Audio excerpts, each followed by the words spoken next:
Hi guys, welcome back to my channel. My name is Stacy and you are joining me here on Naked Truth, where I tell my truth, own my truth nakedly. I dare you to work on yourself for 6 months. I dare you to shut out the world.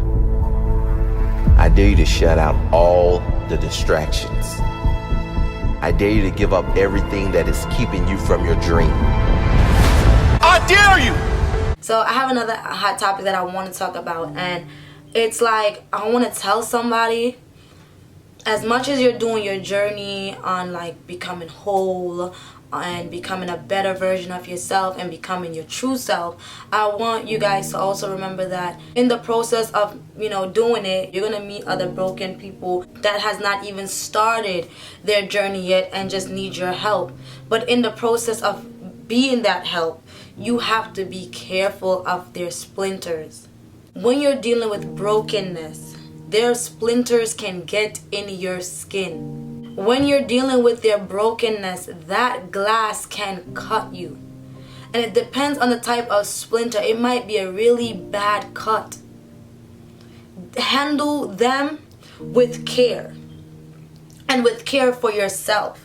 Because if you're not careful, you're going to get cut and you're going to get hurt. And then if you don't treat that wound correctly, you might get an infection that potentially kill you. So you got to protect your whole vibe. You got to protect your whole space. You're not going to be able to save everyone. You're not going to be able to help everyone. When you start getting too much blisters and too much cuts, you got to let that go. The only way it works is when that person wants the same thing for themselves.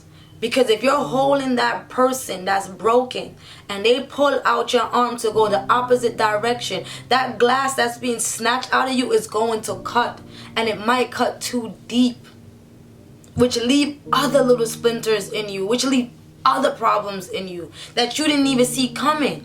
When your lines are being crossed constantly and disrespected constantly, you truly, truly, truly have to check everything around you. The best thing you could do for yourself is to protect your flow of energy, is to protect your vibe. You should never be that desperate for friends and company and people around you where you just like allow any and everything to happen. When you're saving a drowning man or a drowning person, and they're panicking in the water, right? If you're not careful, in the midst of you saving them from drowning, they can end up drowning you because you're in such a panic, a hassle, everything. And I was watching this thing, it might be funny, but he was right. He saw this boat turn over, Jamaican of course, because big up to my people them. But the boat turned over and he was trying to help, and the first thing he knew to do was to cut Big's toolbox. Because you have to knock out the people them. Me dey on the land and see boat when it a go out. And when the boat a go out, me see say boat nah run good, and me say, oh, them a run the boat so. And when me look, me no see boat again, all me see one sitting a float a come down the sea. And me have to start shout to the people, them, and I say, you see that boat there turn over, and the people them are dead. Go out there, hold one eye woman, put him in a boat, cut big toolbox, put him in a boat, because if me don't do it, he are dead. So me, yes, sir? Why you have to back, sir? Yeah, because him a go drown. If somebody go drown and you knock him out, you can't see if him with drown you too, You have to start knocking them out. Because if you're not careful, they are going to be the one to knock you out. Because they're scared. You're helping them. What they thought life was, it's not. It's like a whole nother thing to learn. That's scary. Because you're moving into the unknown. You don't know what that looks like. You don't know what is in store in that direction. But you're trying to go there because something in you is telling you that there's better there. When you're reliving, guys, when you're reliving the trauma, because the way to heal, I wrote it down. I'm gonna get my thing for y'all. Alright, so the healing process is simply this. You have to let it hurt. You gotta feel it. Feel that pain. Process it. Like, yo, that really just happened. Like, I can't believe that. Let it hurt. Let it bleed. Let it go. Flow through you. Like, yo, feel the emotions of it. Process that emotions of it. Then after it bleeds, let it heal. Let it do what it do. The skin, when it's healing itself, it just do it. When you're sleeping, it does it. When you're minding your business, as long as you're not picking at it, touching at it, it's gonna heal. And then you let it go. So let it hurt, let it bleed, let it heal, and let it go. That's the process. And sometimes when people are going through their healing process, and I'm a witness, you gotta face that. You have to relive that. You have to go back in your mind when you were 3 years old, 4 years old, 5 years old, when you was in 4th grade. You had a bad experience where you were violated. People have crazy stories. You have to relive that. You have to go through that emotion. That is a toll on your body in itself.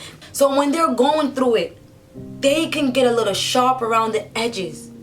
And you touch them wrong, you're gonna get cut. Sometimes you have to leave people for a season, because while they're going through that, you don't want to get cut. And when the edges are not as sharp, but they're like, you know, when you have glass and you file on the edges, then you're like, okay, all right, we ready, we in here. Then you go back in there. But don't deal with them when they're sharp around the edges with the potential of you getting cut, because what good are you now wounded? You're bleeding all over each other. You can't help each other now. Because it usually take one to help the other, but you both can't be blind, because it's blind leading blind. So in the process of helping people, protect yourself. People will cut you up while they're going through it, or they will drown you because they're terrified and they're petrified. They will say hurtful things, mean things. If you're not ready for that, that's going to mess up your vibe. That's going to mess up your flow. You gotta protect your space. You gotta protect your flow. Your energy, your vibe. Nah. You really gotta be like on some, this is my space. These are the lines, these are the boundaries. You can't pass them. Because I'm helping you, but I gotta protect me first. So think about all of what I just said, and the next person that you're helping, or if you're currently helping somebody and they're cutting you up too much, you might want to do some revamping in this situation. Maybe create new lines, new rules, new space, new something. And always be honest with yourself. Don't deceive yourself. Don't tell yourself, oh, I'm good, and you know you're not good. I used to do that. I'm good, nah, it's fine. And it's never fine. No, not because they're going through it. It doesn't give them any right to disrespect you in the midst of it, or to violate you. No. That's going to bleed on you too much. No. You got to do it for yourself, so you can still continue to help others. You feel me? Because not everybody that say they want help really want help. And not everybody that says they want help are ready for the help. So I want you guys to keep that in your mind, your pretty little minds. And stay focused, stay woke, and let's heal together. So I'll catch you guys in my next video. Don't forget to like, comment, and share. Don't forget to be bold, to be free, and to be fearless.